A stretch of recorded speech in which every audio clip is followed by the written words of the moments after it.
নিয়ে গেল লাকসাম স্টেশনে, কিন্তু একটা গুনগুন শব্দে রাজু সাহেবের ঘুম ভেঙে গেল। তিনি গলা বাড়িয়ে বাইরে তাকিয়ে দেখলেন ওনার বগি থেমে আছে। ট্রেন চলছে না, চারদিকে প্রচণ্ড বাতাসের শোঁ শোঁ শব্দ হচ্ছে। এই শব্দে ওনার ঘুম ভেঙে গেল। উনি উঠে বাইরে যাওয়ার গেটের দিকে গেলেন। অনেক কষ্টে সেই গেট খুলে যা দেখলেন, ওনার তাতে হার্টবিট বেড়ে গেল কয়েক গুণ। দেখলেন ওনার বগির কোনো দিকেই কোনো বগি নেই। উনি হয়তো খেয়াল করেননি যে উনি শেষ বগিতে উঠেছিলেন এবং চলতি পথে কোনোভাবে ওনার বগির সাথে মূল ট্রেনের সংযোগ ছিঁড়ে গেছে। ভাবতেই উনি ঘেমে গেলেন। কেউ নেই চারপাশে, শুনশান নীরবতা, এমনকি বগিতেও কেউ নেই। চারদিকে ফাঁকা একটা জায়গায় তিনি একা একটা ট্রেনের বগিতে। চিন্তা করতেই ওনার ঘামের বাম পাশে ব্যথা করতে লাগলো। ওনার কয়েক বছর ধরে হাই প্রেশার, উনি বুঝতেই পারলেন না উনি কী করবেন। মাথার উপর আকাশ ছাড়া কিছুই নেই।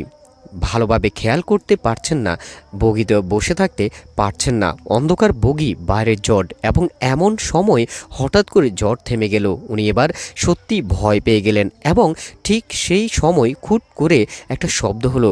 শব্দটা এসেছে বগির পেছন দিক থেকে। উনি যেখানে দাঁড়িয়ে আছেন সেখানে বিপরীতের থেকে শব্দটা বাজলো।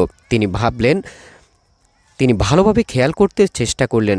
দেখলেন সেই ঘুমটা পড়া বৃদ্ধা এসে সামনে দাঁড়ান ওনার, এবং ওনার গলা চেপে ধরল প্রচণ্ড শক্তিতে। এক ঝটকায় ওনার ঘুম ভেঙে গেল। উনি এতক্ষণ স্বপ্ন দেখছিলেন। বইটা কোলের উপর রেখেই তিনি ঘুমিয়েছিলেন। চারপাশে সেই কোলাহল শুনে শরীরের কিছুটা শক্তি পেলেন। তারপর দেখলেন ওনার সামনে এসে দাঁড়িয়েছে সিলেট গ্রামীণ ট্রেন, ওনার বগি নাম্বার ট। উনি দেরি না করে উঠে বসলেন ওনার বগিতে। ওনার জিনিসপত্র গুছিয়ে নিতেই তিনি একটা চিৎকার শুনতে পেলেন বাইরে। কোত্থেকে একটা পাগলি এসে চিৎকার করে বলতে লাগলো, এই তুই যাইস না এই ট্রেন তোর লাইগা আহে নাই, এটা তোরে শেষ কইরা দিব, তুই যাইস না, অমঙ্গল হইব। ঘোর অমঙ্গল তিনি স্বপ্নের সাথে মিলাতে ট্রেন ছেড়ে দিল। উঠে জিজ্ঞাসা করবেন ভাবছিলেন পাগলি কে, কিন্তু ট্রেন ছেড়ে দেয়ায় তিনি পাগলিকে কিছুই বলতে পারলেন না। তিনি এসে তার সিটে বসতে গিয়ে এই হঠাৎ খেয়াল করলেন পুরো বগি খালি, কিন্তু একদম শেষের দিকে একটা কাঁথা মুড়ি দিয়ে কেউ একজন বসে আছে এবং তিনি সিট পেয়েছেন একদম শেষ বগিতে। ওনার বগির পরে আর কোনো বগি নেই।